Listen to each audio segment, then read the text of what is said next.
Goeiemôre, dit is Sondag die 28ste September. Welkom by NG Gemeente Skatbere. Mag u saam met ons vandag God se nabyheid en sy teenwoordigheid beleef. Ons tema vir oggend is, disippels is nie niksdoeners nie. Lukas 16 lees ons verder. Ons is vanoggend by vers 19 tot 31. Mag ons in ons saam wees, beleef dat God hier is. As jy iewers na ons luister, op Facebook of YouTube of op WhatsApp, weet dat God ook teenwoordig is. Mag jy die gemeenskap van gelowiges beleef, al is dit deur die Heilige Gees wat in jou werkend lewe. Ons begin Romeine 8 vers 14, wat Paulus sê, almal wat deur die Gees van God gelei word, hulle is kinders van God. Kind van God is my voorreg om jou te groet en vir jou te kan sê genade en vrede vir jou, van God ons Vader, van ons Here Jesus Christus, deur die krag van die Heilige Gees. Amen. George Bradshaw skryf, hy sê, the worst sin to our fellow creature is not to hate them, but to be indifferent to them. That's the essence of inhumanity. Die gelykenis wat ons vanoggend gaan lees, die gelykenis van Lazarus en die ryk man, wil ons iets hierteen waarsku.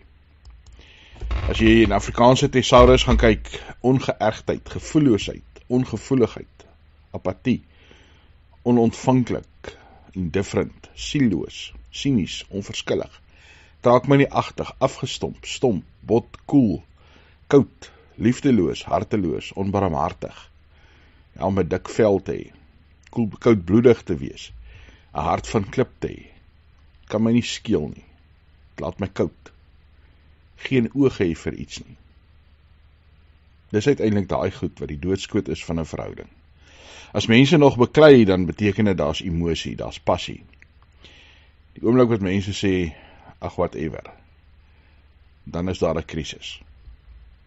As mense nie meer omgee nie, as mense nie meer geraak word nie, as mense nie meer gevoel het vir iets nie.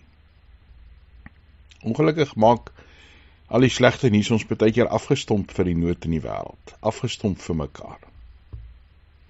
Daar was op 'n stadium so 'n storie van 'n ryk man, baie lief vir eet, en altyd in etenstye het hy na 'n park toe geloop, naby sy werk, en daar het hy lekker sy toebroodjies geëet, dit wat hy ingepak het, maar mense wat vir hom gevra het vir kos, het hy altyd geïgnoreer.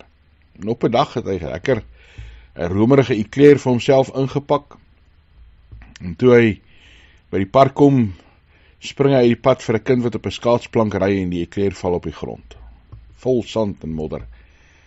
Toe kry hy 'n blink idee. Hy stap na een van die boemelaars toe en hy gee dit vir hom en sê vir hom, hier's iets vir jou om te eet. Glimlag en stap weg. Dieselfde aand in die bed droom hy dat hy in 'n restaurant sit. Pragtige restaurant, mooi, netjies, kelnerinne besig om die wonderlikste etes uit te dra. En dan bring hulle vir hom 'n ete. En as hy sy bord kry, dan is dit 'n modderige, vuil chocolate ekleer. En die man is kwaad en hy sê vir die kelnerin, julle kan my nie so behandel nie. Ek het die reg om soos ander mense behandel te word. Ek wil waarde vir my geld hê. En dan sê die kelnerin vriendelik, meneer, jy verstaan blykbaar nie. Jy kan niks hier by ons koop nie. Jy betaal nie vir enige iets nie. Want jy het so pas in die hemel aangekom. Al wat jy kan bestel, is dit wat jy vooruitgestuur het terwyl jy op aarde was. En die enigste item op jou lys was hierdie modderige ekleer. As ons gevoelloos raak teen die wêreld, as ons straak maar nie agtig raak, dan maak dit ons besonder arm aan die hemel. Ons gaan vanoggend lees Lukas 16 van vers 19 tot 31. Voordat ons lees, kom ons bid saam. Here, dankie dat ons kan saam wees as 'n gemeente. Dat ons kan saam stil word rondom die woord. Dankie dat ons dit kan lees in ons eie taal, dat ons dit vrylik kan besit, dat ons met mekaar kan praat daaroor, dit met ander kan deel, Here, sonder om te bang te wees dat ons vervolg word. Ons bid vir broers en susters van ons wat vir hulle geloof in die tronk gegooi word, gestraf word, weggestoot word, ja, selfs doodgemaak word. Versterk hulle in hulle geloof en mag hulle, Here, nooit ophou om in U te glo nie, nooit ophou om van U te getuig nie. Mag ons ook nou vanoggend hoor wat U vir ons wil sê. Luister met aandag. Spreek, Here, U kinders luister. Amen. Daar was 'n ryk man wat klere van purperstof en fyn linne gedra het en elke dag swierig fees gevier het. Voor die ingang van sy huis het 'n bedelaar met die naam Lazarus gelê, oortrek met swere, en hy daarna gesmag om net iets te ete te kry wat van die rykman se tafel afval. Maar slegs die honde het sy swere kom lek. Toe die bedelaar sterf, is hy deur engele weggedra om teen die bors van Abraham te rus. Die rykman het ook gesterf en is begrawe. En toe hy, van waar hy in Hades gefolter word, sy oë ophef, sien hy Abraham in die verte, met Lazarus teen sy bors. En hy het geroep, Vader Abraham, wees my genadig. Stuur tog vir Lazarus om die punt van sy vinger in water te doop en my tong af te koel, want ek ly in hierdie vlam.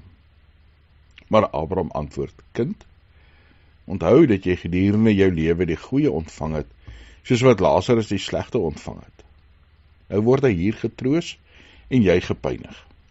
Buitendien is daar 'n groot kloof tussen ons en julle gevestig, sodat diegene wat hiervandaan na julle wil oorgaan, dit nie kan doen nie, en diegene wat daar is ook nie na ons kan oorkom nie.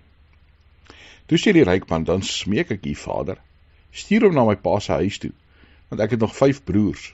Hy kan hulle dan waarsku, sodat hulle nie ook in hierdie plek van pyniging beland nie. Maar Abraham sê, hulle die Moses en die profete, laat hulle na die luister. Nee, Vader Abraham, antwoord hy, maar hulle sal hulle bekeer as iemand uit die dood na hulle toe gaan.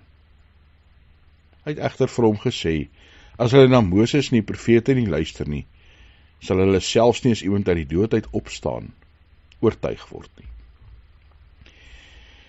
Hierdie ryk man was pragtig aangetrek. Ja, pers en fyn linne. Pers was die kleur van koninklikes, fyn linne, duur materiaal, van wol gemaak, gekleur. 'n baie duur kleurstof was pers, Fenisiese pers, en die beste wat 'n man met geld kon koop. Elke dag, sê Lukas, het hy duur etes geëet, en dan is die krisis en die sonde nie dat hierdie ryk man ryk was nie. Daar's niks fout met rykdom nie. Maar die krisis was, die fout was, dat hy niks gedoen het nie. Niks doen kan soms sonde wees. Dis wanneer ons wil niks doen nie. Dis anders as wanneer ons nie iets kan doen nie. As ons geen liefde betoon nie, is dit net so erg soos om lelik te wees met iemand. As ons die Lasarusse van die lewe ignoreer, hulle behoeftes miskyk, net vir onsself lewe, dan sê God, maak ons 'n fout. Hierdie ryk man het sy rykdom vertoon, deur 'n lewe van plesier te leef, en almal om hom het hy geïgnoreer. Hierdie Lazarus, sê Lukas vir ons, was voor sy deur. Ja, hy het hom elke dag gesien, en gekies om hom te ignoreer.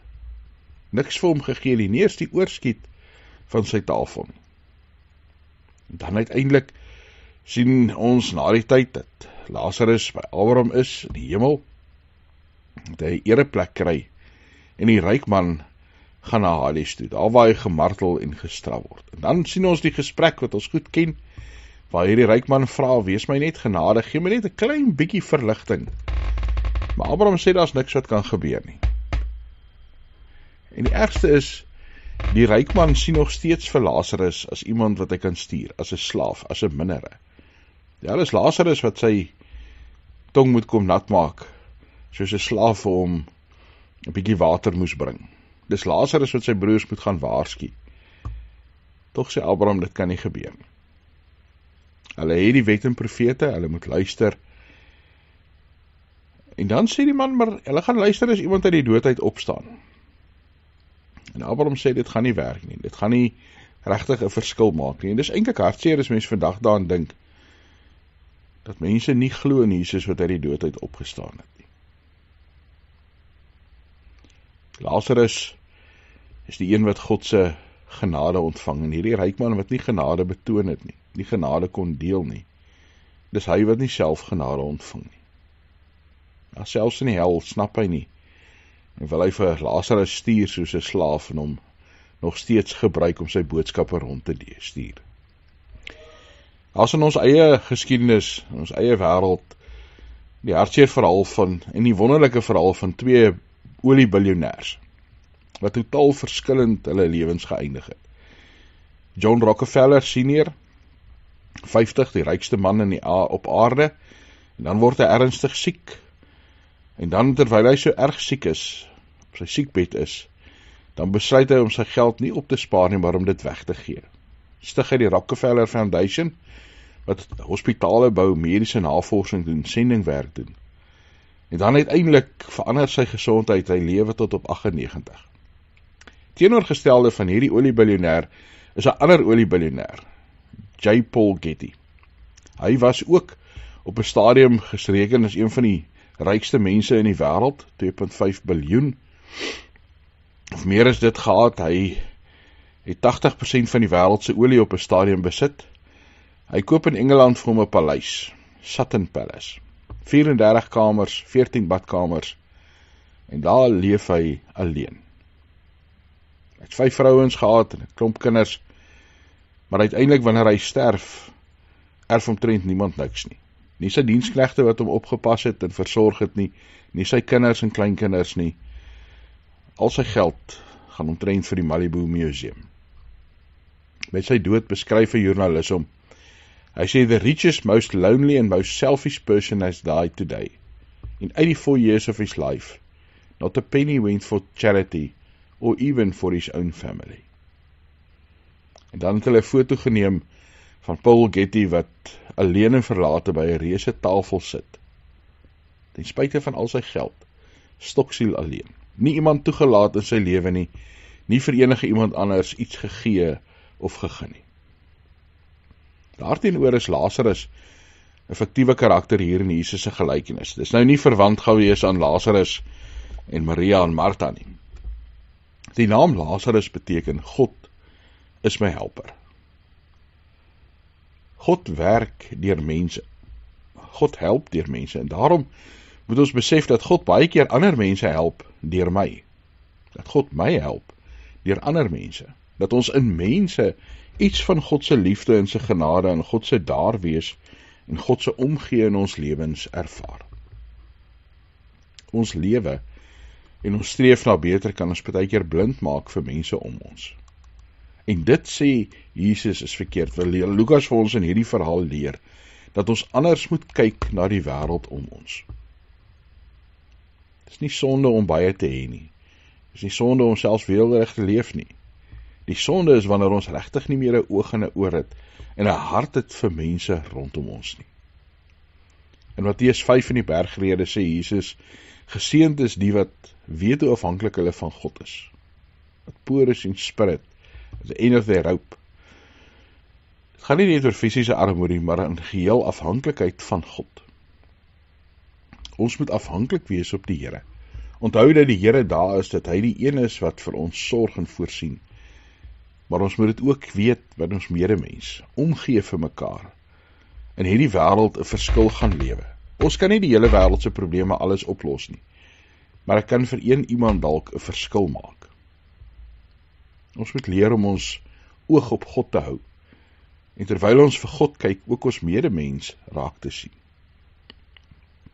'n storie word vertel van 2 jong mans, een wat baie goed gedoen het op skool, en die ander een wat maar gemiddeld gedoen het. Albei word gelyk weeskinders met hulle ouers wat oorlede is.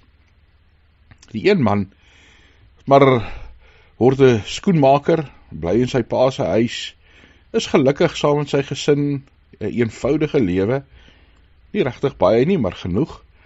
En hy is altyd gelukkig, altyd glimlaggend, altyd vrolik. Die ander een was 'n A-student, slim man, klomp geld gemaak, was dadelik 'n huis verkoop, en dit in 'n besigheid ingedruk, en baie suksesvol gewees. En dan op 'n stadium, sien hy weer hierdie vriend wat saam met hom op skool was, wat so 'n eenvoudige lewe lei, en hy vra vir hom, wat gee vir jou soveel lewensvreugde? Al is jy nie ryk nie, al het jy nie 'n groot sukses gemaak soos ek nie. En dan glimlag sy klasmaat vir hom, en hy sê vir hom, miskien is ek net tevrede. Ek sal my antwoord in jou oor fluister. En dan fluister hy in sy vriend se oor. En die besigheidsman roep verbaas uit, is God die verskil? En dan glimlag hierdie breë skoenmaker en hy sê ja. Die ryk man in hierdie verhaal van Lazarus en die ryk man het sy oog van God afgehaal. Lazarus het op God bly vertrou. Wanneer ons ophou om vir God te kyk, wanneer ons medemens begin miskyk, wanneer ons die wêreld om ons begin miskyk, dan word die lewe vir ons leeg.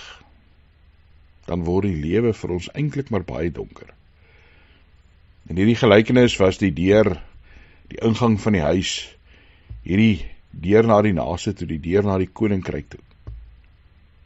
Daar's mense om ons, daar's mense by ons, daar's 'n wêreld wat God se genade nodig het. Daar's 'n wêreld wat nodig het dat ons 'n verskil leef na buite toe. Dat ons, daardie Lasarusse, God help, dit sal laat ervaar. Dat ons die vryheid sal beleef van 'n lewe wat vrygewig is, 'n lewe wat omgee, 'n lewe wat geraak word deur ander mense se lewens. Partykeer dink ek is die hartseer van die baie TV wat ons kyk en die baie nuus, dat ons amper immuun raak teen slegte nuus. Ons moet vry gaan leef in die wêreld. Ons moet gaan 'n verskil maak. Ja, as gemeenskappe, as geloofsgemeenskap, maar nie net as bure van mense in die kerk nie, maar ook soms ons bure al is hulle nie in dieselfde kerk of in dieselfde geloof as ons nie. Kom ons gaan wees goeie bure, kom ons gaan wees goeie mense, kom ons gaan wees goeie Christene wat genade en liefde, ja God se hulp uitleef na ander. Dankie Hemelse Vader dat ons in U genade kan leef.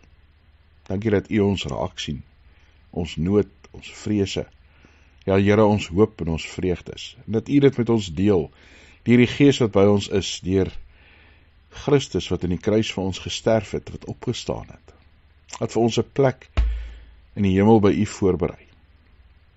Here, mag ons ook mekaar raak sien, mag ons ook genade uitleef na hulle wat rondom ons is.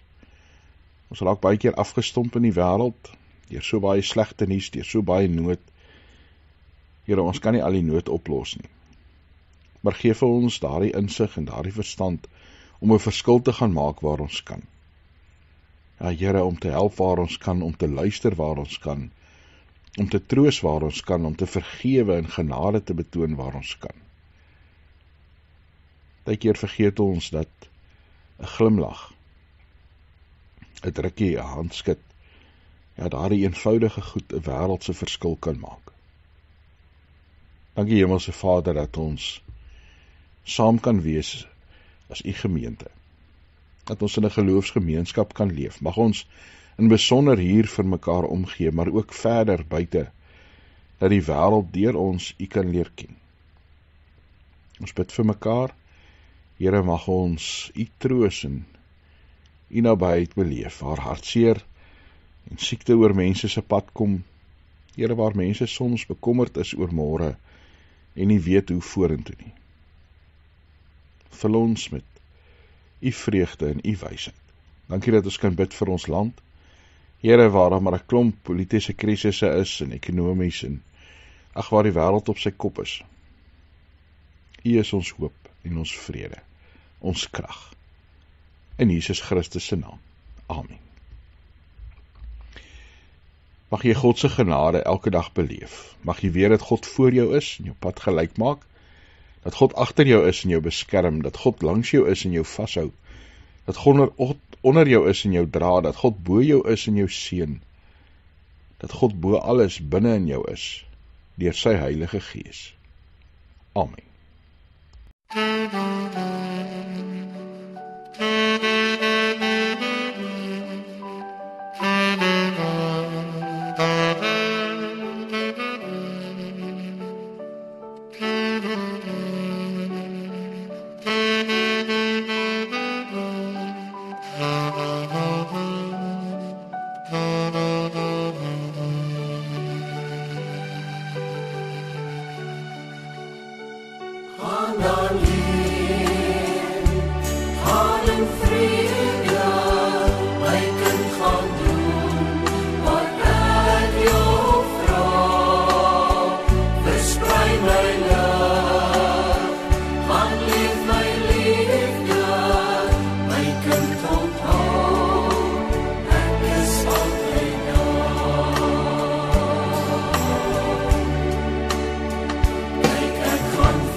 kyk